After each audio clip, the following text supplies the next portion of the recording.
الله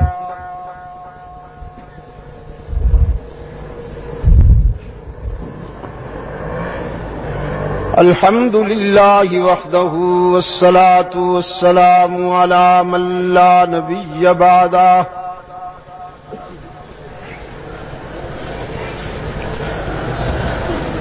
وعلى آله وأصحابه الذين أوفوا عهده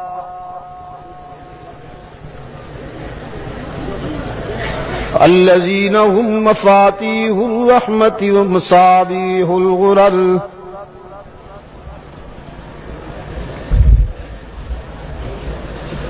أعوذ بالله من الشيطان الرجيم بسم الله الرحمن الرحيم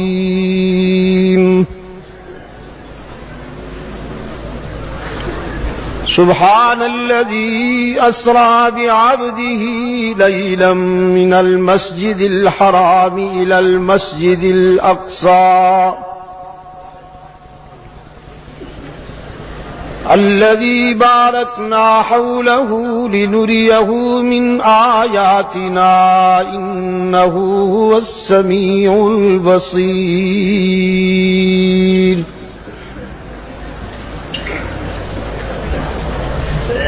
وقال الله تعالى في مقام آخر والنجم إذا هوى ما ضل صاحبكم وما غوى وما ينطق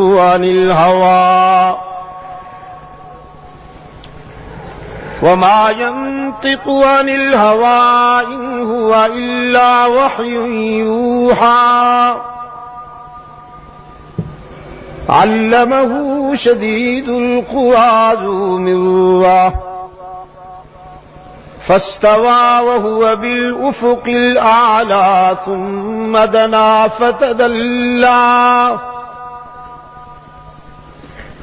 دنا فتدلى فكان قاب قوسين أو أدنى فأوحى إلى عبده ما أوحى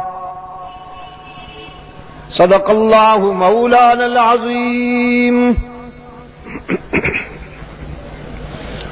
وصدق رسوله النبي الأمي الكريم ونحن على ذلك لمن الشاهدين والشاكرين والحمد لله رب العالمين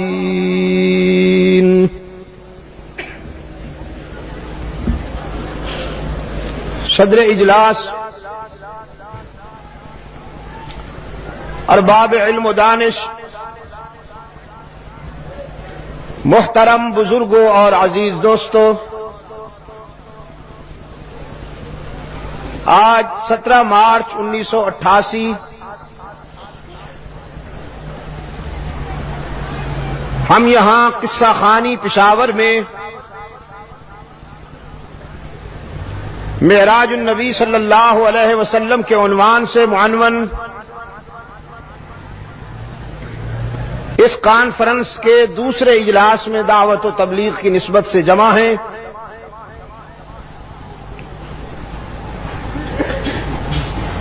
گزشتہ شب کی نشست میں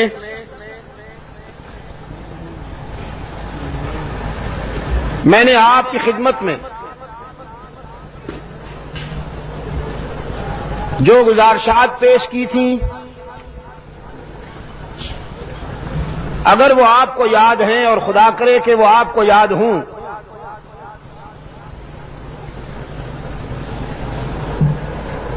تو گزشتہ شب کی گفتگو کا خلاصہ یہ تھا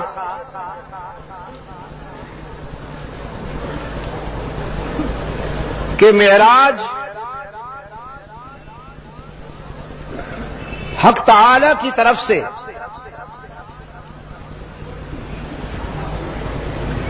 اپنے محبوب صلی اللہ علیہ وسلم کے لیے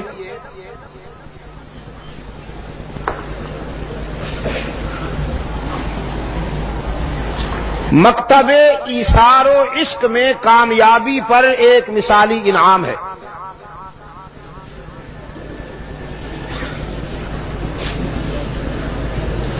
یہ قانون فطرت بھی ہے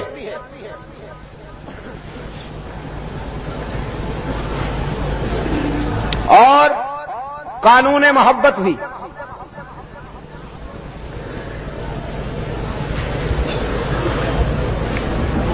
کہ عشق و مستی کے سفر میں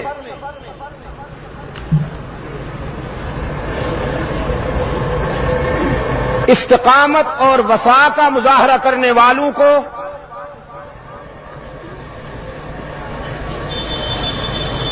صرف آخرت کے لیے نہیں،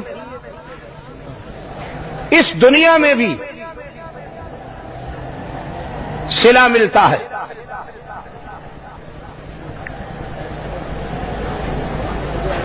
انبیاء علیہم الصلاۃ والسلام کی سیرت، اللہ کے پیغمبروں کا اسوہ اور ان کی مبارک زندگیاں ہمارے سامنے کھلی ہوئی کتاب ہیں، اور ہم دیکھتے ہیں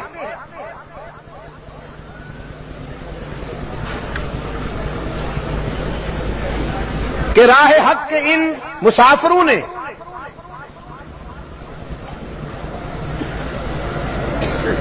جس ایثار، صبر اور استقامت کے ساتھ مصائب کا سامنا کیا،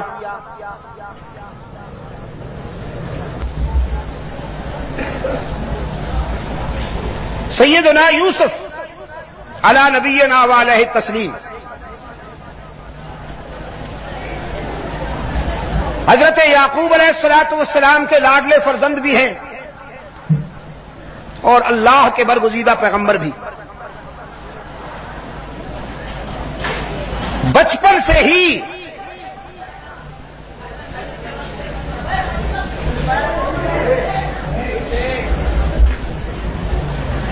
ابتلاء و آزمائش کا ایسا سلسلہ، اس کو بند کرو میاں، ابتلاء و آزمائش کا ایسا سلسلہ شروع ہوا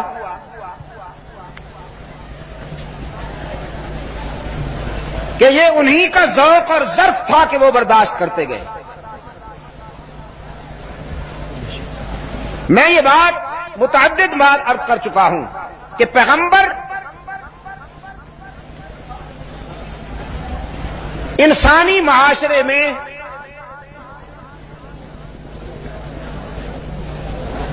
اپنی ہر ادا میں ایک امتیازی مقام رکھتا ہے. وہ اتنا بہادر ہوتا ہے کہ اس دور کے انسانوں میں کوئی اتنا بہادر نہیں ہوتا. وہ اتنا صابر ہوتا ہے کہ اس دور میں اتنا کوئی صابر نہیں ہوتا.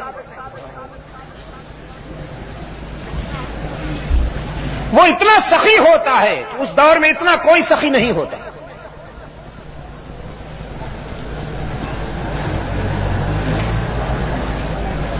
وہ اتنا مستغنی ہوتا ہے کہ اس کے مقابلے میں کسی کو استغنا نہیں ملتا. وہ اتنا بڑا عالم ہوتا ہے کہ اس دور میں اس پائے کا کوئی عالم نہیں ہوتا. وہ اتنا رحم دل ہوتا ہے، انسانوں کے لیے ہمدرد ہوتا ہے کہ اس دور میں اس پائے کا کوئی ہمدرد اور رحم دل نہیں ہوتا. وہ اتنا بڑا حوصلے والا ہوتا ہے کہ ان کے پائے کا کوئی اور حوصلے والا نہیں ہوتا.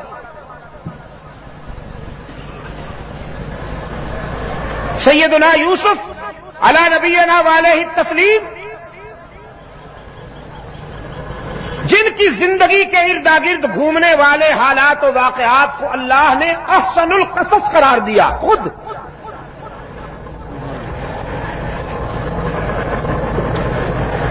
حضرت یوسف علیہ السلام کی زندگی کے ارد گرد گھومنے والی کہانی کو اللہ نے خود احسن القصص قرار دیا.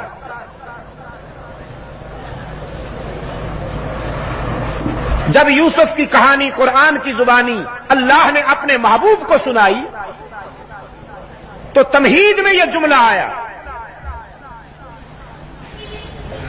فرمایا نحن نقص علیک احسن القصص نحن نقص عليك احسن القصص بما اوحينا اليك هذا القرآن. ہم آپ کو قرآن کے حوالے سے، قرآن کے لہجے میں، قرآن کے اسلوب میں وہ حالات سناتے ہیں، وہ بات بتاتے ہیں کہ جو تمام باتوں سے خوبصورت بات ہے.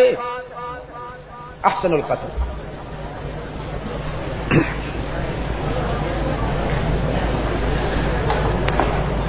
لڑکپن ہے، بچپن کا زمانہ ہے،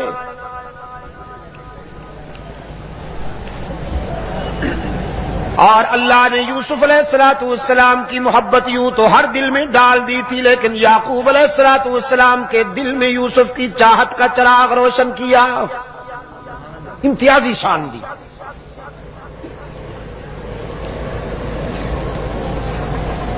یوسف کے چہرے پہ نظر ڈالتے ہی یعقوب علیہ السلام کی آنکھوں میں چمک آ جایا کرتی تھی، افسردگی دور ہو جایا کرتی تھی، گرانی دور ہو جایا کرتی تھی، چہرے پر غم و اندوہ کے آثار مٹ جایا کرتے تھے، راحتوں کی صبح طلوع ہو جایا کرتی تھی.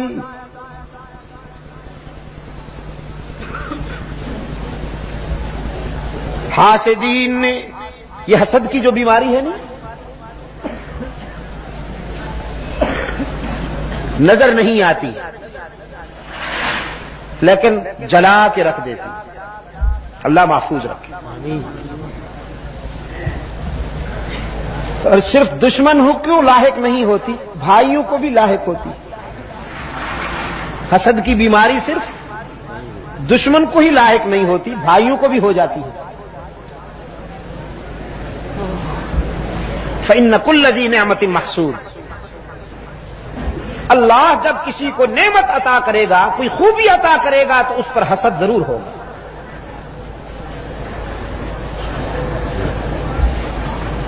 گھبرا نہ جایا کیجیے. لاؤڈ اسپیکر کی آواز کیوں آج مؤثر نہیں؟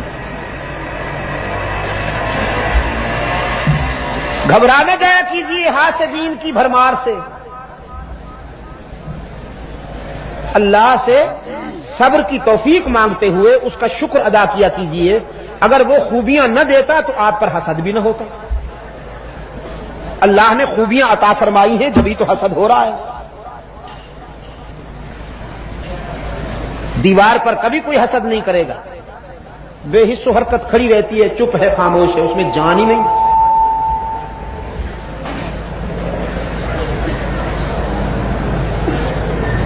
خوبیاں آئیں، حسن آیا، جمال آیا تو حسد بھی آیا.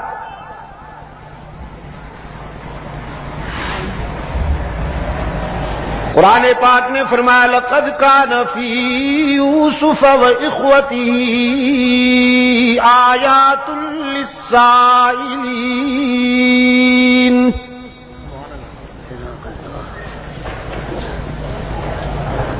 زندگی کی تلخیوں سے گھبرائے ہوئے لوگوں کے لیے بہت ساری عبرتیں پنہا ہیں اس بات میں. آئیے یوسف اور ان کے بھائیوں کے حالات و واقعات کے آئینے میں اپنا چہرہ دیکھیے. آپ بہت گھبراتے ہیں حالات کی تلخیوں سے، لیکن سوچئے اللہ کے برگزیدہ بندوں کو کن حالات سے گزرنا پڑا. لقد كان في يوسف وإخوته آيات للسائلين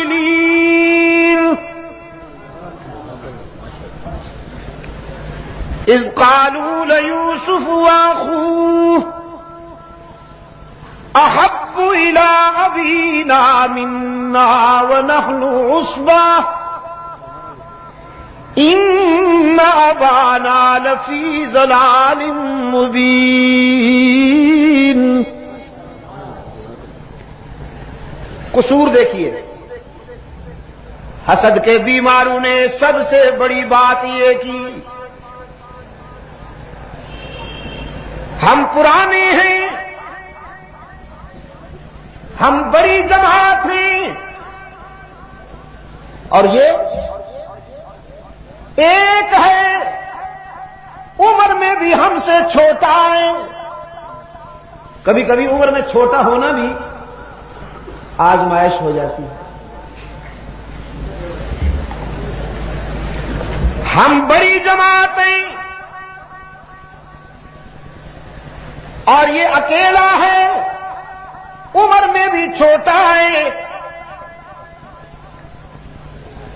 لیکن والد گرامی کو دیکھیے، بس یوسف کے چہرے پہ نظر جمی رہتی ہے۔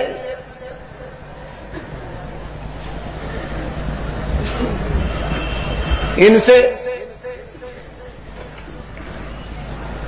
دامن بچانے کی بس ایک ہی صورت ہے کہ قتل کر دیا جائے اسے،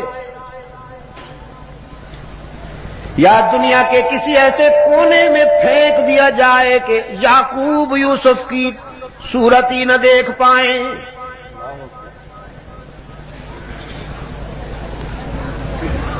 یہ اور اس کا بھائی بنیامین۔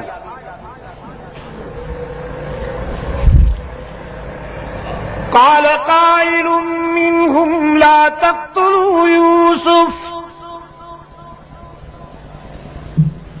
یہ بھی قانون فطرت ہے۔ جب کسی مظلوم کے لیے دشمنی ہوتی ہے تو دوستی کی کوئی نہ کوئی کرن ضرور روشن ہوتی ہے۔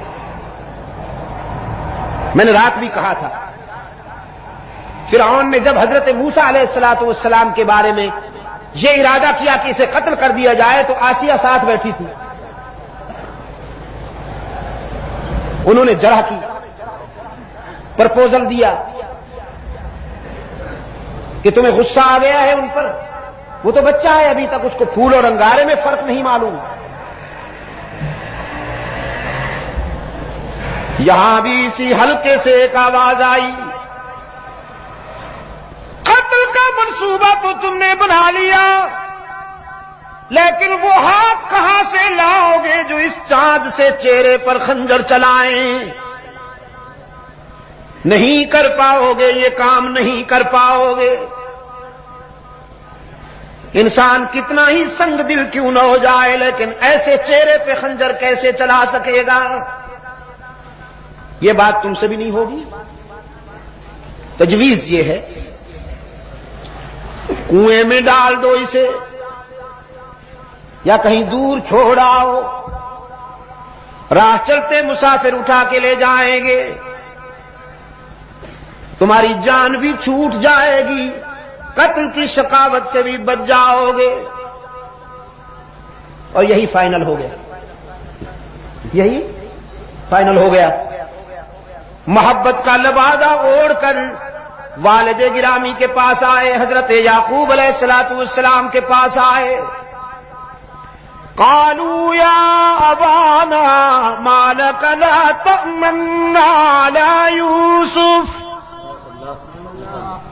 وَإِنَّا لَهُ لَنَاصِحُونَ۔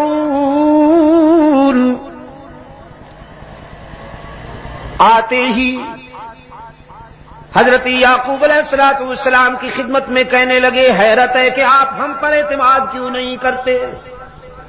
حالانکہ ابھی عدم اعتماد کی کوئی بات ہوئی ہی نہیں تھی، کوئی نان کانفیڈنس کا ابھی تک نقشہ سامنے آیا ہی نہیں تھا، لیکن انسان کے اندر میں جب چوری چھپی ہوئی ہو، کوئی اور اس کو چور کہے نہ کہے، وہ خود اپنے آپ کو چور محسوس کرنے لگتا ہے۔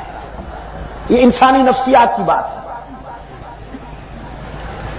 اگر ان کے اندر میں یہ چوری نہ ہوتی تو آ کے کہتے کہ ابا جان یوسف کو ہمارے ساتھ بھیجیے، ہم ذرا انہیں باہر لے جانا چاہتے ہیں۔ اگر اس کا کوئی منفی ری ایکشن سامنے آتا تو پھر کہتے آپ ہم پر اعتماد کیوں نہیں کرتے؟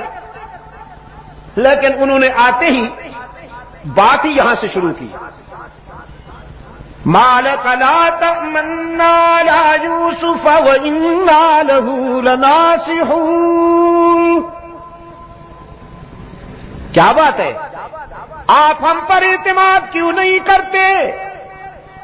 حالانکہ ہم تو یوسف کے ناصح ہیں اور ہمدرد ہیں، أرسله معنا غدا يلتع ويلعب وإنا له لحافظون.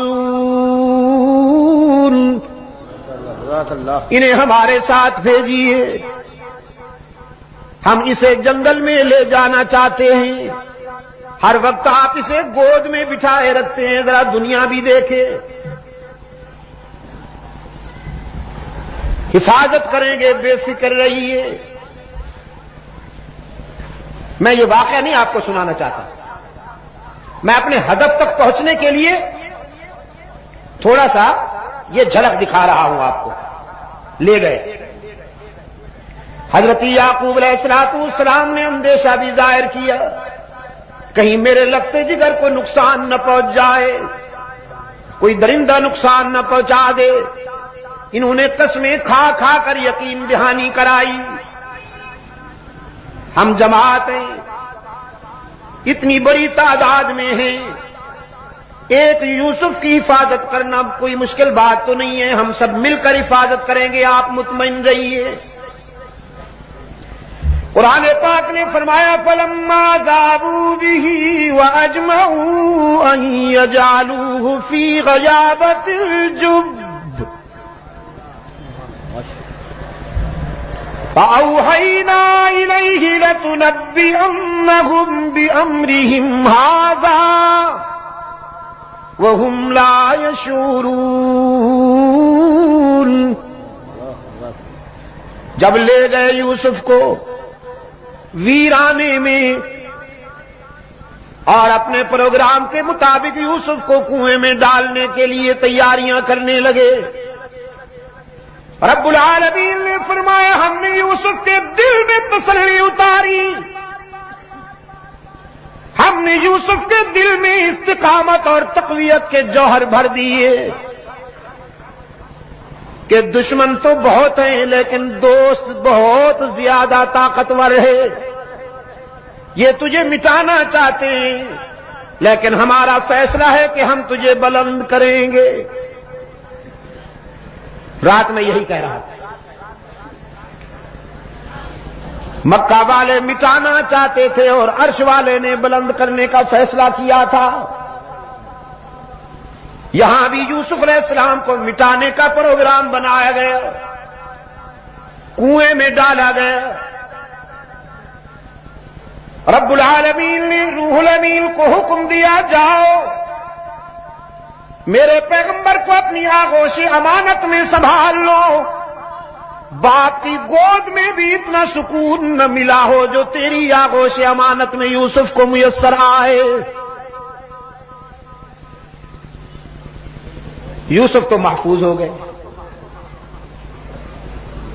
کنویں میں جا کر یوسف پشاور کے بے زبانوں محفوظ ہو گئے. کنویں میں جا کر یوسف تو محفوظ ہو گئے. اور برادری، خون چھپانے کے لیے، جرم چھپانے کے لیے ناٹک رچایا. یوسف علیہ السلام کا کرتا اتار لیا تھا، اس پہ خون ملا، مصنوعی خون، کسی جانور کے خون سے وہ کرتا رنگین کیا، پھر اسے لکڑی پہ اٹھا کر علم بنایا. کیا بنایا؟ علم بنایا. یہ ہتھ کنڈے پرانے ہیں، ہاتھ نئے ہیں. ہتھ کنڈے پرانے ہیں، ہاتھ نئے ہیں. چوری چھپانے کے لیے یہ ناٹک بہت پہلے ہوا. جناب یوسف علیہ السلام کا خون آلود کرتا لکڑی پہ اٹھائے ہوئے، مصنوعی آنسو بہاتے ہوئے،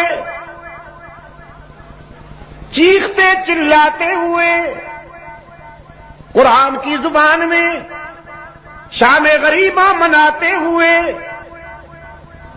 حضرت یعقوب علیہ السلام کی خدمت میں آئے. قرآن کہتا ہے وَجَاءُوا أَبَاهُمْ عِشَاءً يَبْكُونَ،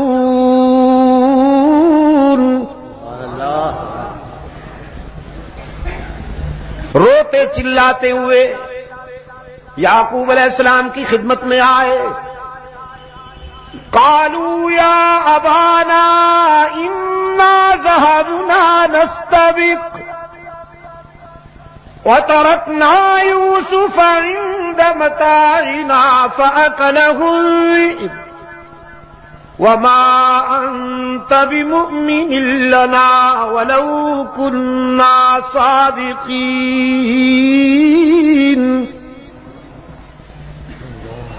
اپنی کہانی بیان کی. ابا جان خطرہ یہ ہے کہ آپ ہماری بات مانیں گے نہیں، حالانکہ ہم محب اور سچے لوگ ہیں، محب اور سچے لوگ ہیں. انا ذهبنا نستبق وتركنا يوسف عند متاعنا فأكله الذئب. ہم یوسف کو لے گئے ویرانہ میں، ہم تو کھیلنے میں لگ گئے، بھیڑیا کم بخت آیا کھا گیا ہمارے بھائی کو. کیا کرتے ہم پتہ ہی نہیں چلا. قرآن کریم نے فرمایا اپنے دعوے کے ثبوت کے طور پر وہ کرتا پیش کیا حضرت یعقوب علیہ السلام کی خدمت میں. وَجَاءُوا عَلَىٰ قَمِيصِهِ بِدَمٍ كَذِبٍ. جناب یعقوب علیہ السلام کے سامنے جب یوسف کا کرتا پیش ہوا تو بڑے غور سے دیکھا کرتے کو، ہر جانب سے ہر زاویے سے اسے پرکھا. فرمانے لگے کوئی پڑھا لکھا بھیڑیا تھا، قوم کا فارغ التحصیل، کوئی آیت اللہ قسم کا بھیڑیا تھا نا. میرے بیٹے کو تو کھا گیا، لیکن کرتے پہ ایک بھی دانت نہیں لگا، ناخن بھی نہیں لگا. یہ تو کسی طرف سے پھٹا ہوا ہی نہیں ہے. کوئی کوالیفائڈ بھیڑیا تھا، پڑھا لکھا بھیڑیا تھا، شاید اس نے پہلے کرتا اتار کے رکھ دیا ہوگا، پھر میرے بیٹے کو کھا گیا ہوگا، اس کے بعد پھر خون ملا ہوگا.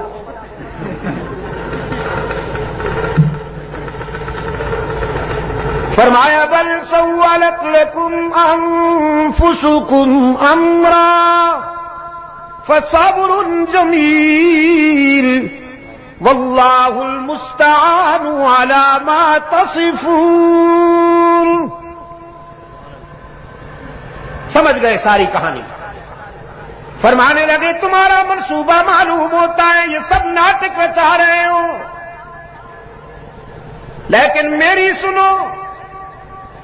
اپنے بیٹے سے متعلق یہ دل خراش اور دردناک خبر سننے کے باوجود میں تمہاری ماتمی کارروائیوں میں شرکت نہیں کروں گا، میں تو صبر کا دامن نہیں چھوڑوں گا.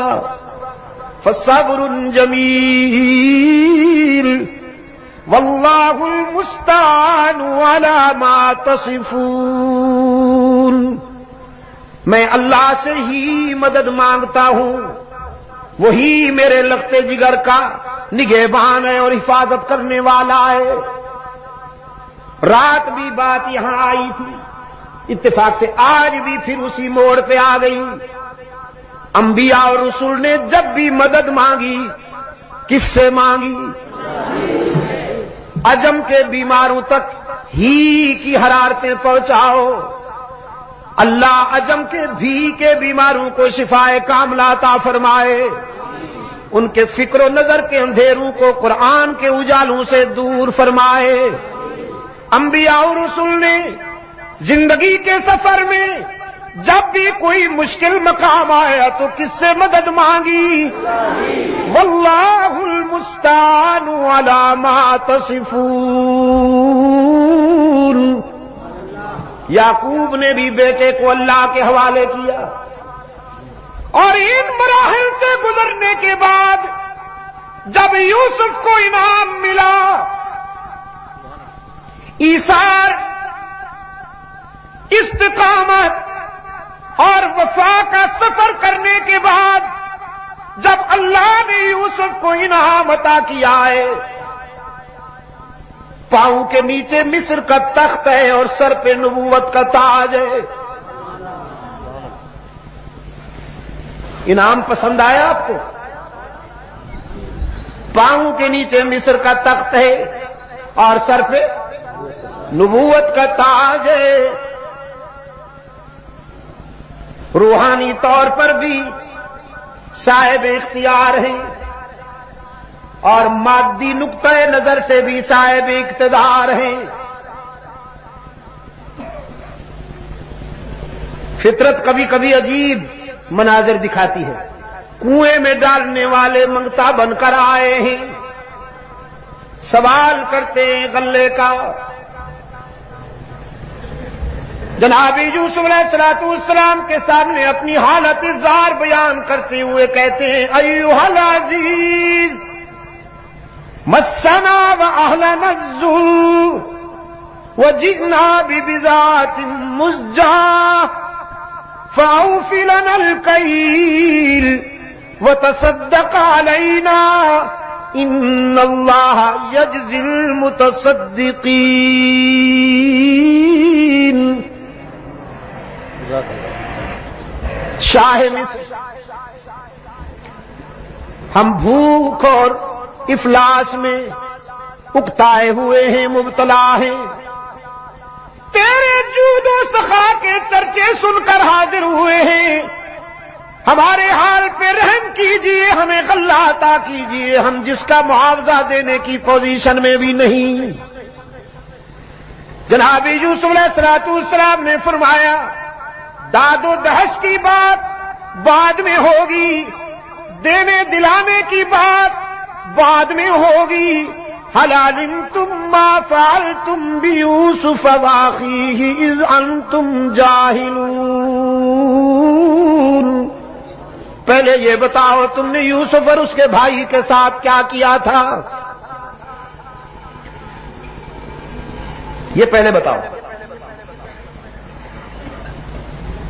اور ان بیچاروں کو پہلے بھی شبہ تھا، چہرے کے زاویے بار بار دیکھتے تھے، تجسس تھا، سسپنس تھا کہ یہ چہرہ تو دیکھا بھالا ہے، یہ تو وہم و گمان میں بھی نہیں تھا کہ یہ وہی ہے جس کو کنویں میں ڈال آئے تھے ہم، لیکن تجسس تھا کہ یہ چہرہ دیکھا بھالا ہے۔ اب جب اسی چہرے نے اسی کا نام لے لیا جس کے متعلق وہ سوچ رہے تھے، تو اب چونکے،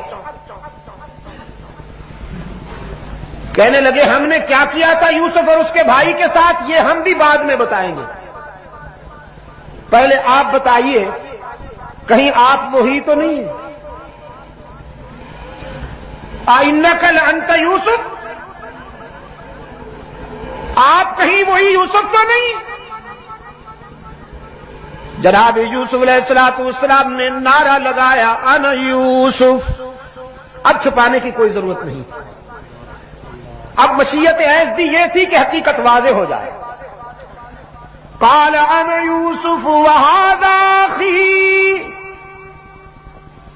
الحمدللہ میں وہی یوسف ہوں اور یہ میرا بھائی ہے بنیامین۔ برادرانی یوسف نے کہا مگر آپ یہاں کیسے؟ ہم تو آپ کو کنویں میں ڈال چکے، آپ کا ماتمی جلوس نکال چکے، جرم چھپانے کے لیے آپ کے کرتے پر خون لگا چکے، ہم تو آپ کو ٹھکانے لگا چکے تھے، آپ یہاں کیسے؟ سیدنا یوسف علیہ نبینا علیہ التسلیم نے فرمایا، قد من اللہ علینا۔ یہ میں آپ کے دل کی گہرائیوں میں اتارنا چاہتا ہوں۔ یہاں اپنے دادے کا نام نہیں لیا، باپ کا نام نہیں لیا، تم تو مجھے مٹانا چاہتے تھے، لیکن جانتے ہو میں کس کا پوتا ہوں، جانتے ہو میرا باپ کون ہے، نہ دادے کا نام لیا نہ باپ کا، اور اگر لے بھی تو دادا ابراہیم ہے، باپ یعقوب ہے۔ دادا وہ ہے جس کی نسل سے کم و بیش 14,000 انبیاء پیدا ہوئے۔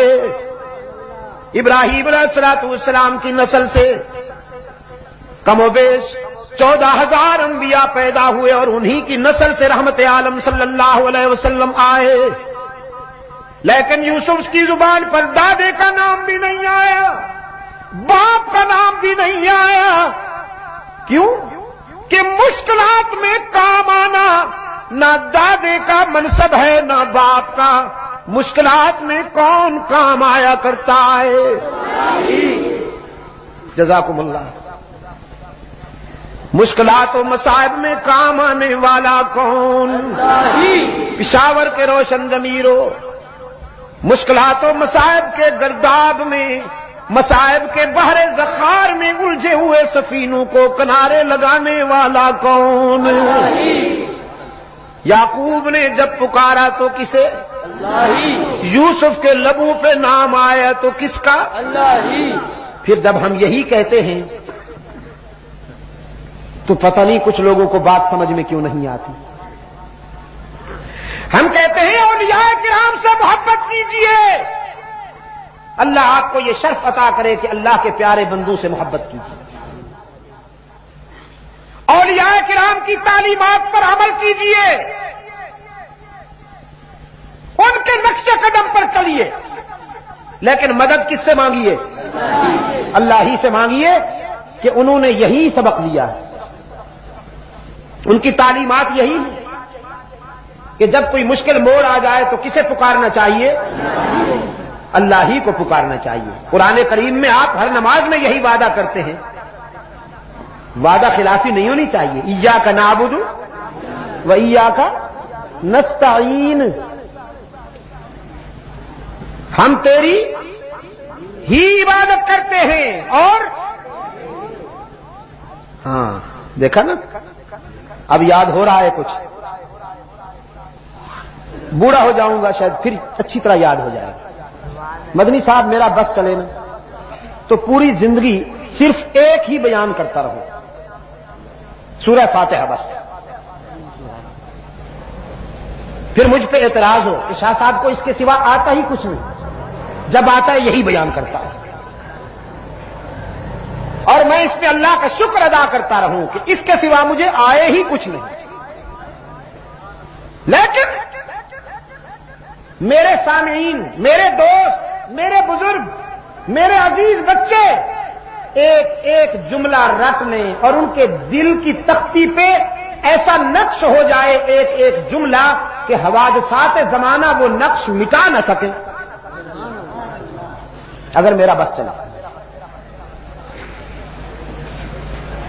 ایاک نعبد و ایاک نستعین، ہم تیری ہی عبادت کرتے ہیں اور کرتے رہیں گے، ہم تجھ سے ہی مدد مانگتے ہیں اور مانگتے رہیں گے۔ یہ نماز کی حرکت میں وعدہ کرتے ہیں ہم، تو پھر مدد کس سے مانگنی چاہیے؟ نبیوں نے، رسولوں نے بھی مدد کس سے مانگی؟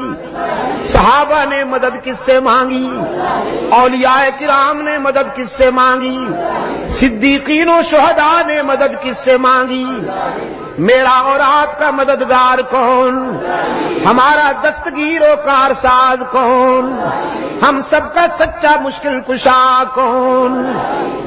جناب یوسف علیہ السلام نے اس کو محبت کے سفر میں ایثار اور استقامت کا مظاہرہ کرتے ہوئے وفا کا حق ادا کیا، رب العالمین نے بلند کر دیا۔ رحمت عالم صلی اللہ علیہ وسلم نے بھی اس کو محبت کے سفر میں وفا کا وہ معیار قائم کیا کہ اللہ نے ایسا انعام عطا کیا ہے کہ ایسا انعام ملا ہی کسی کو نہیں۔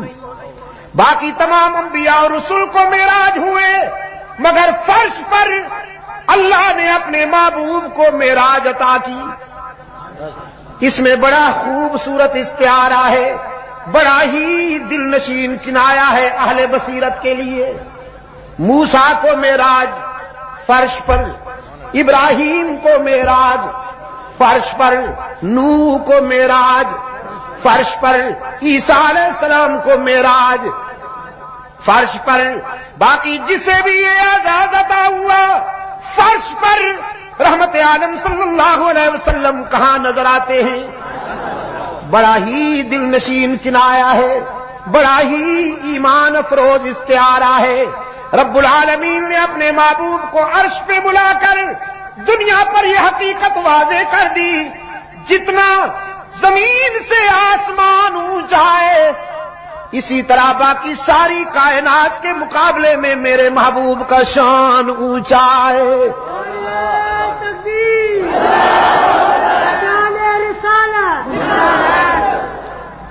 سبحان الذی اسریٰ بعبدہ لیلا من المسجد الحرام الی المسجد الاقصی۔ پاک ہے وہ مختار کل، پاک ہے وہ قادر مطلق، جس نے سیر کرائی اپنے بندے کو مسجد حرام سے مسجد اقصی تک۔ بات سبحان سے شروع ہوئی، معراج کی کہانی سبحان سے شروع ہوئی۔ اہل نظر کے لیے اس میں بھی بہت بڑی بصیرت، انسان کے دل و دماغ میں ہو سکتا تھا کہ یہ حقیقت ذرا مشکل سے آتی کہ ایک انسان عرش بری تک کیسے جا سکتا، ہو سکتا تھا نہیں ہوا۔ میں نے تو کہا نا ہو سکتا تھا کہ مشکل سے یہ حقیقت آتی، ہوا۔ اس دور میں بھی، اب بھی، ماضی قریب میں بھی بعض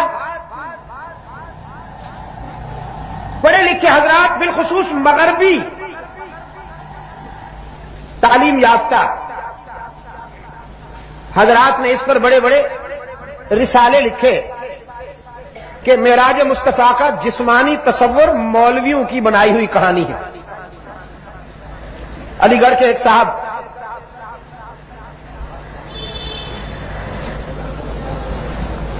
اللہ تعالیٰ انہیں معاف کرے، ہم تو یہی کہہ سکتے ہیں نا جی، نرم سے نرم الفاظ، اللہ انہیں معاف کرے۔ وہ اس کے قائل تھے، بڑی شدید سخت زبان میں تردید کرتے تھے کہ جسمانی معراج نہیں ہوا، یہ خواب کا مسئلہ تھا، روحانی سفر تھا۔ انسان اپنے جسم عنصری کے ساتھ افلاک کی بلندیوں سے کیسے گزر سکتا ہے؟ قرآن کریم نے اس واقعے کو بیان کرتے ہوئے سبحان کا لفظ لے آیا، ان کو یہ بتانے کے لیے کہ انسان تو افلاک کی بلندیوں پر نہیں جا سکتا، لیکن اللہ کو یہ اختیار ہے، وہ چاہے تو لے جا سکتا۔ اپنے موقف سے رجوع کر لیتے۔ آج کل وہ صاحب زندہ ہوتے تو اپنے موقف سے رجوع کر لیتے، اس لیے کہ امریکہ نے جب یہ دعویٰ کیا کہ میں نے ایک انسان کو چاند تک پہنچا دیا، مجھے یقین ہے کہ وہ رجوع کر لیتے، کیونکہ ادھر سے جو بھی بات آئے وہ تو ماننی پڑتی ہے ہی نہیں۔ امریکہ سے جو بات آئے وہ ماننی پڑتی ہے ہی نہیں۔ ہر بات کا انکار کریں گے لیکن ادھر سے آنے والی کسی بات کا انکار نہیں کریں گے۔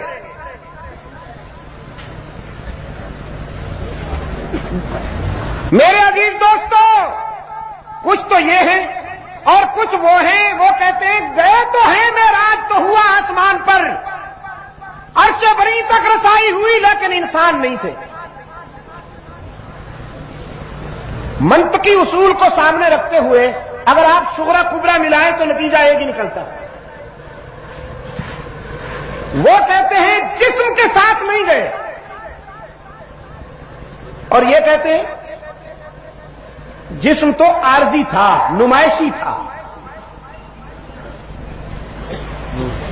جسم تو نمائشی تھا، اصل میں وہی آپ ہے، فرش پہ آ کر مصطفیٰ بن جاتا ہے، عرش پہ جا کے خدا بن جاتا ہے۔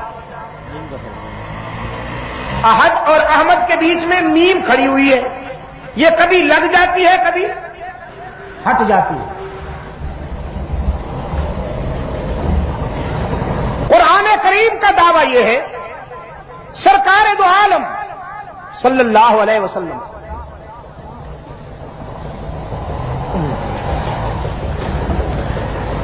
جس میں عنصری کے ساتھ انسان کامل کی حیثیت سے عرش بری پہ پہنچے،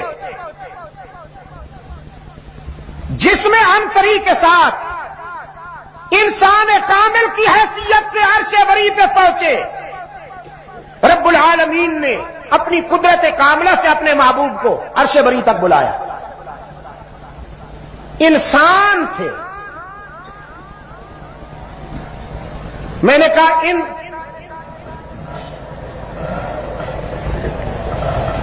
مولویت کے لبادے میں بھٹکے ہوئے تبرکات کے مقابلے میں تو اقبال کو بھی بات زیادہ سمجھ میں آ گئی. اس نے کہا سبق ملا ہے یہ معراج مصطفیٰ سے مجھے کہ عالم بشریت کی زد میں ہے گردوں. میں نے معراج مصطفیٰ کو جب پڑھا تو میری سمجھ میں بات یہ آئی ہے کہ آسمانوں کی بلندیوں سے بھی انسان کی عظمت زیادہ بلند ہے. انسان وہاں نظر آیا ہے کہ آسمان اس کے نیچے ہے. انسان کے عروج کی گرد راہ کا بھی مقابلہ آسمانوں کی بلندیاں نہیں کر سکتی.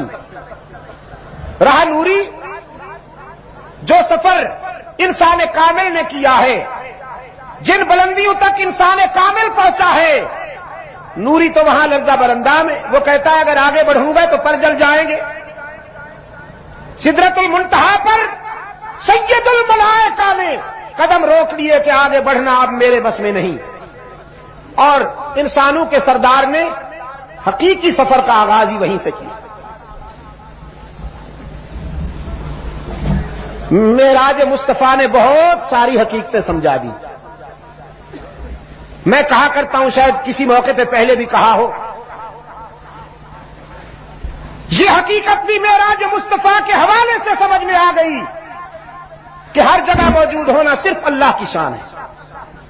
پیغمبر جب فرش پہ ہوتا ہے تو عرش پہ نہیں ہوتا، اور جب عرش پہ تشریف لے جاتے ہیں تو فرش سے جا چکے ہوتے ہیں. من المسجد الحرام الى المسجد الاقصى، من المسجد الحرام الى المسجد الاقصى، مسجد حرام سے مسجد اقصی تک، فرام مسجد حرام ٹو مسجد اقصی. تو یہ فرام اور ٹو کی جو حد بندیاں ہیں یہ اس کے لیے ہوتی ہیں جو ایک جگہ ہو اور دوسری جگہ نہ ہو. میں پرسوں رات بہاول نگر تھا، پشاور میں انتظار ہو رہی تھی. بہاول نگر سے آ کے پشاور پہنچ گیا تو وہاں سے چلا آیا تھا. رات یہاں تھا، آج دن کو اسلام آباد چلا گیا. مدنی صاحب کے دل کی دھڑکنیں تیز تھیں کہ وہ واپس آئیں گے کہ نہیں. پھر آ گیا تو وہاں سے آ گیا. من و الا، فرام ٹو، یہ حد بندیاں اس کے لیے ہوتی ہیں جو ایک جگہ ہو اور دوسری جگہ نہ ہو. رحمت عالم صلی اللہ علیہ وسلم انسان کامل ہے. وہ جب فرش پہ تھے تو عرش پر نہیں تھے، اور جب عرش پہ پہنچے تو فرش سے جا چکے تھے. اب کچھ لوگوں کا اصرار ہے کہ نہیں، مقام مصطفیٰ کا تقاضا ہے، شان مصطفیٰ کا تقاضا ہے کہ انہیں ہر جگہ موجود سمجھا جائے. وہ منوانا چاہتے ہیں، اور منوانا بھی چاہتے ہیں مقام مصطفیٰ اور شان مصطفیٰ کے حوالے سے. میں دینی تعلق کی بنیاد پر، دینی اخوت کی بنیاد پر ان سے عرض کرتا ہوں کہ اگر رحمت عالم صلی اللہ علیہ وسلم کو ہر جگہ موجود مان لیا جائے تو پھر فرش سے عرش تک جانا اور عرش سے فرش تک واپس آنا، اس میں کمال کی کون سی بات ہوگی؟ وہ تو پہلے ہی ہر جگہ موجود ہے. فرش پہ بھی ہے، عرش پہ بھی ہے، مدینہ میں بھی ہے، پشاور میں بھی ہے. مدینہ میں بھی ہے، پشاور میں بھی حضرات کھڑے ہو جاتے ہیں کہ حضور آ گئے، کھڑے ہو جاتے ہیں. مریدوں سمیت کھڑے ہو جاتے کہ حضور صلی اللہ علیہ وسلم آ گئے ہیں، ادب میں کھڑے ہو جاتے، دم بدم پڑھو درود، حضرت بھی ہیں یہاں موجود، اور آگے جو پڑھی لکھی گیدرنگ ہوتی ہے وہ جھومتے ہیں، بے شک یہاں موجود، اور ان سے پوچھنے والا کوئی نہیں کہ اگر حضرت یہاں موجود ہیں، آپ کو اگر نظر نہیں آ رہے چونکہ آپ کی نگاہ میں بڑی پہنچ ہے، تو کم از کم آپ تو نظر آ رہے ہیں حضور صلی اللہ علیہ وسلم جہاں موجود ہوں گے، آپ نہیں دیکھ رہے، وہ تو آپ کو دیکھ رہے ہیں۔ یہ اصول ہے، علماء کرام سے پوچھیے، جسے حضور دیکھیں وہ بھی صحابی ہے، اور جو بحالت ایمان حضور کو دیکھے وہ بھی صحابی۔ عبداللہ ابن ام مکتوم نابینا تھے، انہیں حضور نے دیکھا تو صحابی ہیں، اور جن صحابہ نے رحمت عالم صلی اللہ علیہ وسلم کو حالت ایمان میں دیکھا وہ بھی صحابی ہیں۔ میرے دوست کہتے ہیں حضور تشریف لے آتے ہیں، ان سے کوئی پوچھے پھر آپ تو صحابہ ہیں، کیونکہ آپ کو حضور اکرم صلی اللہ علیہ وسلم دیکھتے ہیں، آپ نہیں دیکھتے تو حضور تو دیکھتے ہیں نا، ان سے پوچھیے آپ صحابہ ہیں؟ مجھے یقین ہے کہ یہ کہیں گے نہیں ہم صحابہ نہیں، مجھے یقین ہے، دیکھیے نا کیسا حسن زن ہے ہمارا، یہ کہیں گے نہیں۔ پھر ان سے پوچھیے کہ حضور تشریف بھی لاتے ہیں، حضور دیکھتے بھی ہیں تمہیں، پھر بھی تم صحابہ نہیں ہو، تو حضور جس کو دیکھیں بھی اور وہ صحابی نہ ہو، پتہ ہے وہ کون ہوتا ہے؟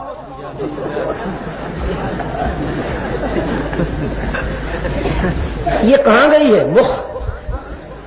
انت مخفی، یہ عقل گئی کہاں ہے تمہاری؟ ہر جگہ ہر وقت موجود ہونا کس کی شان ہے؟ اللہ ہی کی شان ہے۔ اللہ پوری کا اللہ نور السماوات والارض، اس کے سامنے پوری کائنات وہ ہر جگہ موجود۔ اللہ کے لیے آج تک کسی نے دعویٰ نہیں کیا، قدیم و جدید نظریات، قدیم و جدید مذاہب میں آج تک اللہ کے لیے کسی نے دعویٰ نہیں کیا کہ اللہ ایک ہفتے کے دورے پر عراق تشریف لا رہے ہیں۔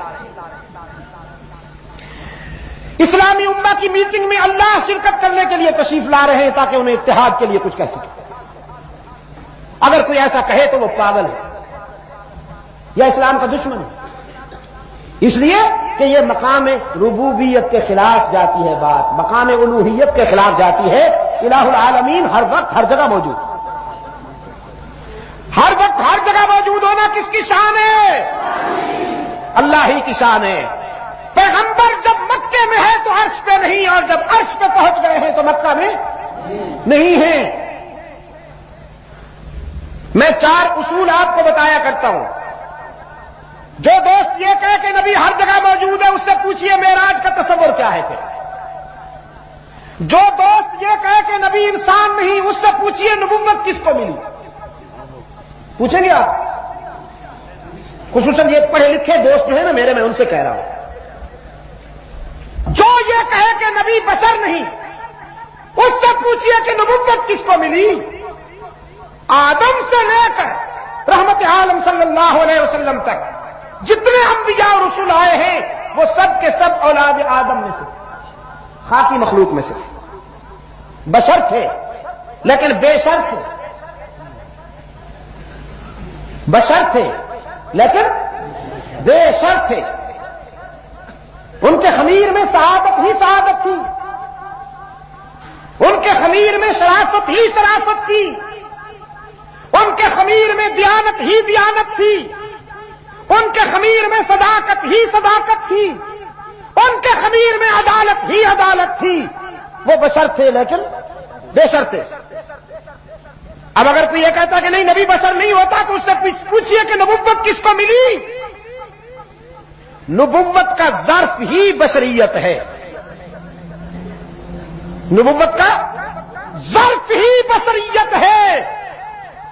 اللہ نے رسالت کا نگینہ بشریت کی انگوٹھی میں سجایا ہے۔ اب اگر کوئی یہ کہتا ہے کہ پیغمبر انسان یا بشر نہیں ہوتا تو اس سے پوچھئے کہ نبوت کس کو ملی۔ اور اگر کوئی یہ کہتا ہے کہ نبی علام الغیوب ہے، عالم غیب ہے، تو اس سے پوچھئے وحی کا کیا تصور ہے؟ جب نبی سب کچھ جانتا ہے تو پھر روح الامین کی انتظار کیوں؟ وحی کا تکلف کیوں؟ اور اگر کوئی یہ کہتا ہے کہ نبی مختار کل ہے تو اس سے پوچھئے کہ شفاعت کا تصور کیا ہے؟ رحمت عالم صلی اللہ علیہ وسلم شفاعت کریں گے نا؟ اللہ ہمیں نصیب فرمائے، ہم سب کو اللہ یہ سعادت عطا فرمائے۔ اپنی امت کے خطا کاروں کے لیے اللہ سے بخشش طلب فرمائیں گے نا؟ پوری انسانیت کے لیے سرکار دو عالم صلی اللہ علیہ وسلم شافی بنیں گے، تو اختیار کس کے پاس ہوا؟ اللہ کے پاس ہوا نا۔ جب تو سرکار دو عالم صلی اللہ علیہ وسلم اللہ سے اپنی امت کے لیے اور پوری انسانیت کے لیے شفاعت کی درخواست کریں گے، اگر اختیار اپنے پاس ہے تو پھر مانگنے کی کیا بات ہے؟ پھر تو آپ میں ایک جملہ کہا کرتا ہوں، آج پھر دہراتا ہوں، میں نے سیرت سرور کائنات کے مطالعے میں نبی کا جو ذوق دیکھا، عفو و درگزر دیکھا، میں نے جو رحمت عالم صلی اللہ علیہ وسلم کا ظرف دیکھا، میرا ضمیر یہ کہتا ہے کہ اگر مختار کل پیغمبر ہیں، سارا اختیار رحمت للعالمین کے پاس ہو، میرا ضمیر یہ کہتا ہے کہ شاید بنی نوع انسان میں سے کوئی ایک بھی جہنم میں نہ جائے، رحمت عالم کی شفقت اور رحمت پوری انسانیت کو جنت میں بھیج دے۔ لیکن جہنم بھری جائے گی کہ نہیں؟ جہنم میں کچھ لوگ جائیں گے کہ نہیں جائیں گے؟ اختیار کس کے پاس ہے؟ اس کے اختیار کا یہ عالم ہے کہ پیغمبر اپنے بیٹے کے لیے درخواست کرتا ہے کہ الہ العالمین اسے معاف کر دے۔ رب العالمین فرماتے ہیں یہ گناہگار نہیں، غدار ہے۔ یاد رکھنا، شفاعت بھی گناہگاروں کے لیے ہوگی، غداروں کے لیے نہیں ہوگی، یاد رکھیے گا۔ خطا کاروں کے لیے نبی کی شفاعت کام آئے گی، غداروں کے لیے نبی کی شفاعت بھی کام نہیں آئے گی۔ اور غدار کون ہوتے ہیں؟ مشرک، جزاکم اللہ، یاد ہے نا؟ مشرک صرف گناہگار نہیں ہوتے، خطا کار نہیں ہوتے، بلکہ غدار ہوتے ہیں۔ قرآن اتنا غضبناک ہے ان غداروں پر، کبھی ان پر حرم کا داخلہ بند کرتا ہے، کبھی ان پر حرمین کا داخلہ بند کرتا ہے، اور کبھی ان کو نجاست کہتا ہے۔ انما المشرکون نجس۔ رب العالمین نے فرمایا میرے پیغمبر تیرا بیٹا گناہگار نہیں، غدار ہے۔ لا تسألنی ما لیس لک بہ علم، جس راز کا پتہ نہیں لب کشائی مت کیجیے، بس دیکھتے جائیے میں اپنے غدار کے ساتھ کیا کرتا ہوں۔ الہ العالمین باپ ہونے کے ناطے سے اپنے بیٹے کو ہلاک ہوتا دیکھوں اور چپ رہوں، بات تو بڑی عجیب ہے۔ رب العالمین نے فرمایا انی اعوذک ان تکون من الجاہلین، میرے پیغمبر تیرا بیٹا ہے اور پدری محبت جوش میں ہے، لیکن میری غیرت بھی تو جوش میں ہے، میں سب کو معاف کرتا ہوں مگر مشرک کو معاف نہیں کیا کرتا۔ تو آپ کے لیے میری آخری بات، انی اعوذک ان تکون من الجاہلین، شرک کرنے والے بیٹے کے لیے دوبارہ درخواست نہ کیجیے گا معافی کی۔ میرے روکنے کے باوجود اگر آپ نے اس کی بخشش کے لیے دوبارہ درخواست کی تو آپ بھی میری ناراضگی کا نشانہ بنیں گے، نبوت چھین کر آپ کو بھی اسی گروپ میں کھڑا کر سکتا ہوں۔ ان تکون من الجاہل، اتنی بڑی تنبیہ ہے۔ کوئی باپ اپنے بیٹے سے کہے نا گولی سے اڑا دوں گا، یہ بھی اتنی بڑی تنبیہ نہیں ہے جو پیغمبر کے لیے یہ تنبیہ دردناک ہے۔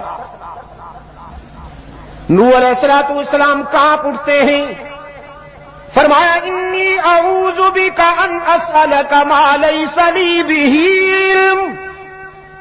الہ العالمین ایک بیٹا تو کیا ایسے کئی بیٹے ہلاک ہو جائیں، لیکن میں کبھی تیری نافرمانی تو نہیں کر سکتا، میں تیری ناراضگی سے پناہ مانگتا ہوں، اب بھی پناہ مانگتا ہوں اور آئندہ بھی پناہ مانگتا رہوں گا۔ پیغمبر شفاعت کریں گے لیکن گناہگاروں کی، غداروں کی نہیں، مشرکین کی۔ مشرکین نہ اللہ کی رحمت پہ امید رکھے نہ پیغمبر کی شفاعت پہ۔ اور شرک کیا ہے؟ شرک یہ ہے کہ اللہ کے حق میں بندوں کو شامل کیا جائے۔ سجدہ کس کا حق ہے؟ اونچی آواز سے، سجدہ کس کا حق ہے؟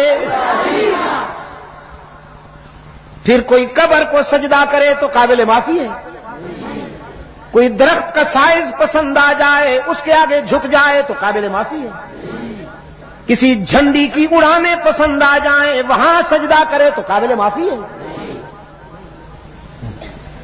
کوئی بڑی توند والا گدی نشین پسند آ جائے وہاں جھکنے لگے قابل معافی ہے۔ سجدہ کس کا حق ہے؟ اللہ ہی کا۔ قیام کس کا حق ہے؟ اللہ ہی کا۔ قیام بھی کس کا حق ہے؟ اللہ ہی کا حق ہے۔ میرے دوست کہتے ہیں صلاۃ و سلام کے وقت قیام کرنا ادب ہے۔ میں نے کہا اگر صلاۃ و سلام میں قیام ادب کا قرینہ ہوتا تو نماز میں بھی درود و سلام قیام کی حالت میں پڑھنے کا حکم ہوتا ہے۔ صلاۃ و سلام کے وقت قیام کرنا اگر ادب کا قرینہ ہوتا تو نماز میں بھی درود و سلام قیام کی حالت میں پڑھنے کا حکم ہوتا۔ درود و سلام ہے نماز میں کہ نہیں ہے؟ ہے نا؟ جب آپ کھڑے ہوتے ہیں تو درود و سلام پڑھتے ہیں نا؟ رکوع میں، سجدے میں نہیں پڑھتے نا؟ کب پڑھتے ہیں؟ ہاں جب بیٹھ جاتے ہیں، اس لیے کہ رکوع عاجزی کا مظہر ہے، سجدہ عاجزی کی ادا ہے، قیام عاجزی کی ادا ہے، اور پشاور کی روشن ضمیروں عاجزی کی ساری ادائیں اللہ نے اپنی ذات کے لیے مخصوص کر لی ہیں۔ وہ اپنے بندے کی عاجزی صرف اپنی ذات کے لیے مخصوص دیکھنا چاہتا ہے۔ فرمایا جب تم قیام میں ہو تو میری یاد، جب تم رکوع میں ہو تو میری تسبیح، جب تم سجدے میں ہو تو میری ہی تسبیح، جب تم بیٹھ جاؤ اب میرے محبوب پر درود و سلام پڑھو کہ جب تک درود و سلام نہیں پڑھو گے تمہاری نماز ہی قبول نہیں کروں گا۔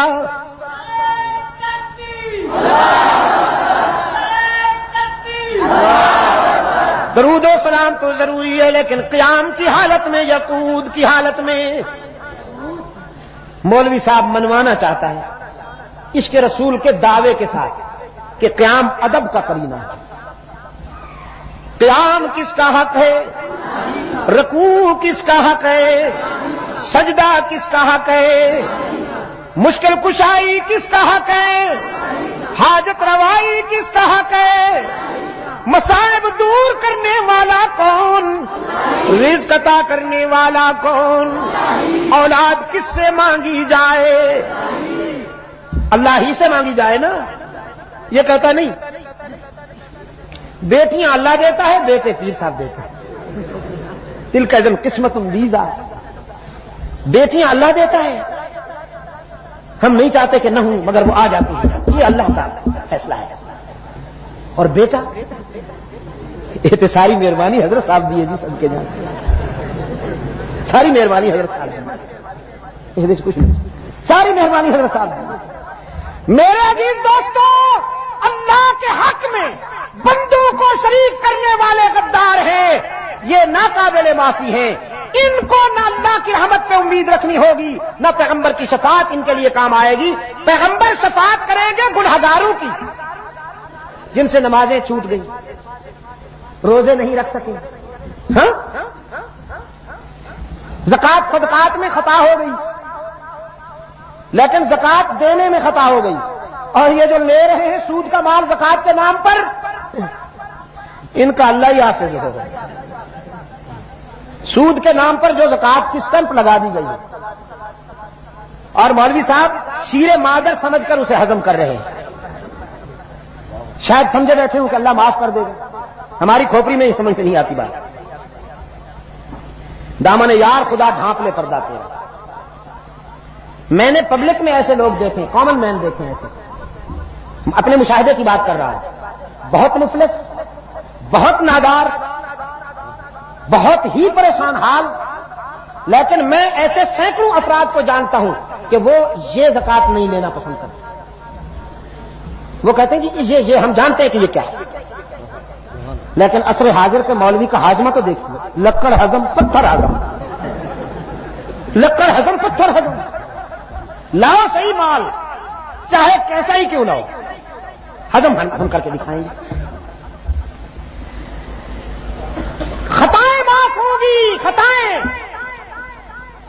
یہ جو جان بوجھ کر اللہ کے حکم کی تحریف کی جا رہی ہے, اللہ کے حکم کا مذاق اڑایا جا رہا ہے, ارکان اسلام کا حلیہ بدلا جا رہا ہے, اس کے لیے سوچ لیجئے. اللہ ہمارے حال پر رحم فرمائے.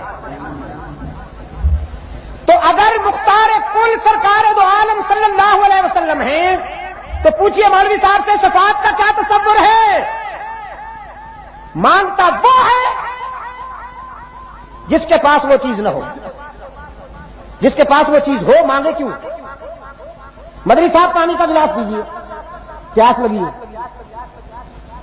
کیونکہ مجھے پیاس لگی ہے اور یہ پانی مجھے دیں گے, ان کے پاس ہے.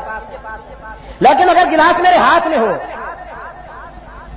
پانی کا بھی بھرا ہوا ہو, اور میں کہوں جناب پانی کا گلاس دیجیے, آپ کیا سوچیں گے؟ شاہ صاحب بہت ہی تھک گئے ہیں, عقل صحیح کام نہیں کر رہی. پانی کا گلاس ہاتھ میں ہے اور مانگتے ہیں, کٹورا ہاتھ میں اور ڈھنڈورا قصہ خانی میں. مانگتا وہ ہے جس کے پاس چیز نہ ہو.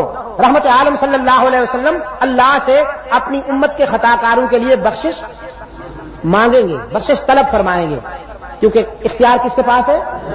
لا تزر وازرۃ وزر اخرى, استثناء نہیں ہے یہاں. لا تزر وازرۃ وزر اخرى, اختیار اللہ کے پاس ہے. حدیث شفاعت مطالعہ کیجیے. اب تو بحمد اللہ تعالی بخاری شریف کا اردو میں ترجمہ ہو گیا, لیکن کہیں ایسا نہ ہو کہ بخاری شریف کا اردو میں ترجمہ پڑھنے کے بعد آپ اپنے آپ کو علامۃ العصر سمجھ بیٹھے, جیسے مجھے یار لوگوں نے خطیب العصر بنا دیا. علامۃ العصر بننے کے لیے ویسے آج تو ماشاءاللہ علاموں کی بھی کوئی کمی نہیں. ایک ڈھونڈو ہزار ملتے ہیں. احمد آباد میں آموں کی اتنی قسمیں نہیں ہیں, ہمارے ملتان میں آموں کی اتنی قسمیں نہیں ہیں جتنی عصر حاضر میں علاموں کی قسمیں ہیں.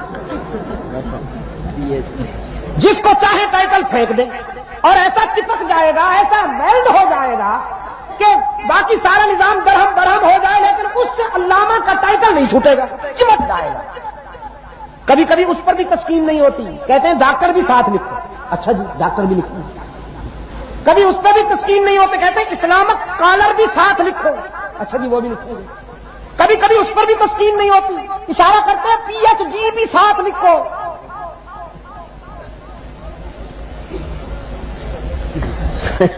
نام 3 سطروں کی عبارت پہ مشتمل ہوتا ہے.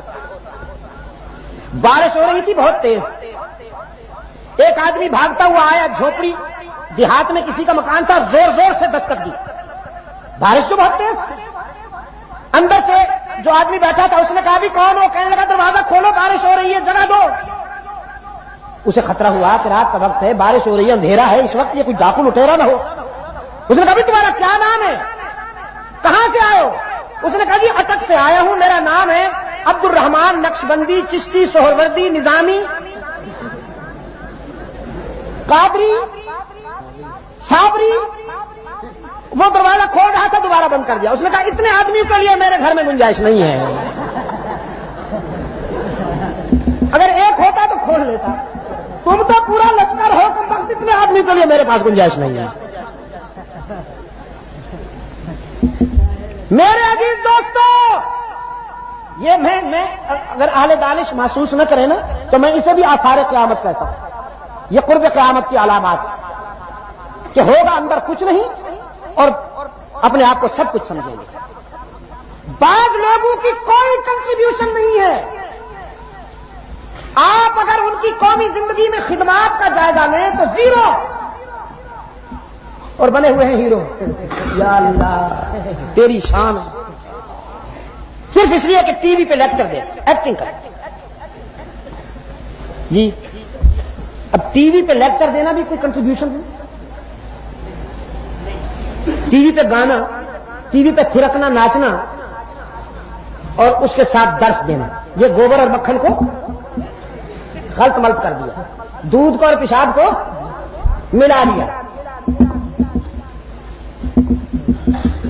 تفہیم ہو رہی، اس کے بعد طبلہ سرنگی بج رہا ہے، گانا نشر ہو رہا ہے، اس کے بعد درس دیا جا رہا ہے. سمجھوتا کر لیا نا کہ ہم سب ایک ہیں. یہ تو اپنا اپنا پلے ہے نہیں. وہ بھی آتے ہیں، ہم بھی آتے ہیں، ایک ہی برادری ہے. اب میں آپ سے پوچھتا ہوں کہ یہ بھی کوئی کنٹریبیوشن ہے؟ صرف اسی پر یہ ٹائٹل چشمہ ہو گیا. میرے عزیز دوستو، بخاری شریف کا مطالعہ کیجئے، حدیث صفات کو پڑھیے. سرکار دو عالم صلی اللہ علیہ وسلم اللہ کے حضور سجدہ ریز ہوں گے. عاجزی، تواضع، رقت اور انکسار کی حد ہوگی. آنسو کی برسات میں رب العالمین کے حضور اپنی امت کے خطا کاروں کے لیے بخشش طلب فرمائیں گے. رب العالمین اپنے محبوب کی عاجزی، اپنے محبوب کی تواضع اور اپنے محبوب کے آنسو کو دیکھ کر فرمائیں گے ارفع راسک، میرے محبوب سر اٹھاؤ، تم مانگو میں عطا کروں گا. سر اٹھاؤ میرے محبوب، تم مانگو میں عطا کروں گا، تم مانگو میں عطا کروں گا. یہ نہیں فرمایا کہ سر اٹھاؤ، جس کو چاہو جنت میں بھیج دو، جس کو چاہو جہنم میں ڈال دو. نہیں، ارفع راسک، سر اٹھائیے. سر توتا، آپ مانگیے میں عطا کروں گا. آپ کے آنسو بھی منظور، آپ کا سجدہ بھی منظور، آپ کی عاجزی بھی منظور، آپ کی تواضع بھی منظور، لیکن اتھارٹی نہیں بدلے گی. آپ سوالی رہیں گے، داتا میں خود رہوں گا.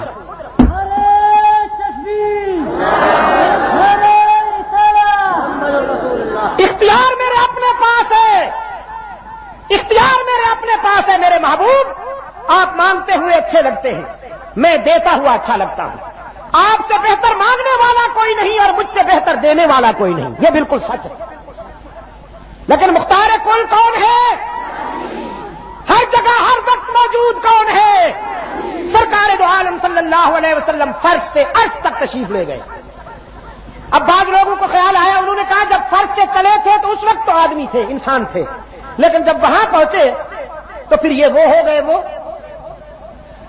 قرآن پاک نے فرمایا وَالنَّجْمِ إِذَا هَوَىٰ مَا ضَلَّ صَاحِبُكُمْ وَمَا غَوَىٰ وَمَا يَنطِقُ عَنِ الْهَوَىٰ إِنْ هُوَ إِلَّا وَحْيٌ يُوحَىٰ عَلَّمَهُ شَدِيدُ الْقُوَىٰ ذُو مِرَّةٍ فَاسْتَوَىٰ وَهُوَ بِالْأُفُقِ الْأَعْلَىٰ ثم دنا فتدلى فكان قاب قوسين أو أدنى فأوحى إلى عبده ما أوحى سبحان الذي أسرى به.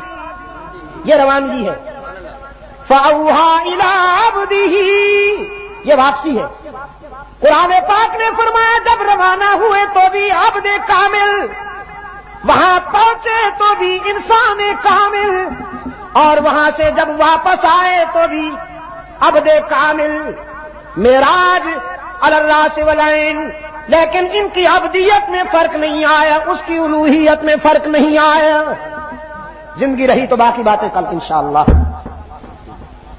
ہاں، ہمارے فلسطینی بھائی ایک عرصہ سے سامراج کے ظلم و ستم کا نشانہ بنتے چلے آ رہے ہیں. پاکستان میں آپ نے بیان پڑھ لیا ہوگا ہمارے عزیز مولانا فضل الرحمان صاحب کا کہ JUI کا پروگرام ہے 1 اپریل سے اس ظلم کے خلاف احتجاج بلند کرنے کا. میں دعا کرتا ہوں پشاور کے دوستوں کے لیے، یہاں کی جمعیت علماء اسلام کے کارکنوں کو، رضاکاروں کو اللہ توفیق عطا فرمائے کہ وہ فلسطین کے مسلمانوں کے ساتھ اپنی وابستگی اور اسرائیلی مظالم کے خلاف اپنے جذبات کا اظہار کر سکیں۔ انڈیا میں ہونے والے حالیہ بیانات کی یہ کیسٹیں لاکھوں کے اجتماعات میں یہ بیانات ہوئے، آرام سے مفتی صاحب سے آپ کو مل سکیں گی۔ بسم اللہ الرحمن الرحیم، اللہم صلی علی سیدنا محمد النبی الامی وعلی آلہ واصحابہ وبارک وسلم۔ ربنا آتنا فی الدنیا حسنۃ وفی الآخرۃ حسنۃ وقنا عذاب النار۔ ربنا ظلمنا انفسنا وان لم تغفر لنا وترحمنا لنکونن من الخاسرین۔ اے اللہ اپنے فضل و کرم سے عالم اسلام کی مدد فرما، مسلمان جہاں کہیں مظلوم ہیں اے اللہ ان کی دستگیری فرما، فلسطین کے مسلمانوں کی مدد فرما، انہیں سرخ و سفید سامراج کی درندگی سے اور شقاوت و بربریت سے اے اللہ نجات عطا فرما، ہمارے افغانستان کے بھائیوں کو بھی اے اللہ سرخ بھیڑیوں کی درندگی اور بربریت سے نجات عطا فرما، برے صغیر کے مسلمانوں کی مدد فرما، اے اللہ پاکستان کو قرآن و سنت پر مبنی آئین عطا فرما، دور خلافت راشدہ سے نسبت رکھنے والا منصفانہ طرز زندگی عطا فرما، اے اللہ عالم انسانیت میں اسلام کی دعوت و تبلیغ کے مشن پر حضرت محمد الیاس رحمۃ اللہ تعالی علیہ کے لشکر کو کامیابی نصیب فرما، قرآن و سنت کے آئین کی تقویم و ترویج کے مشن میں جمعیت علماء اسلام کو اے اللہ کامیابی نصیب فرما، تحفظ ناموس صحابہ و اہل بیت کے پروگرام پر مجلس تحفظ حقوق اہل سنت و جماعت کو اور دوسرے جتنے بھی دوست کام کر رہے ہیں ان سب کو کامیابی عطا فرما۔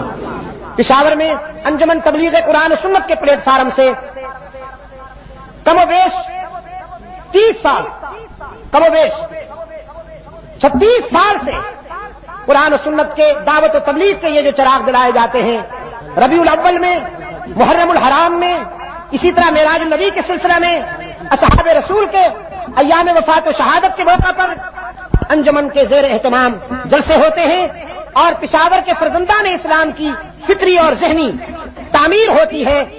میں دل کی گہرائیوں سے دعا کر رہا ہوں الہ العالمین انہیں اس سے زیادہ کام کی توفیق عطا فرما، نظر بد سے بچا، اور پشاور کے مسلمانوں کو اتحاد و اتفاق کے ساتھ اس پلیٹ فارم کو مضبوط اور مستحکم رکھنے کی توفیق عطا فرما۔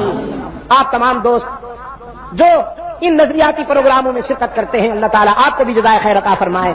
وصلی اللہ تعالی علی خیر خلقہ محمد وعلی آلہ واصحابہ وبارک وسلم۔ ویڈیو دیکھنے کا بہت شکریہ، چینل کو لائک کریں، سبسکرائب کر لیں تاکہ مزید ویڈیو ملتی رہیں۔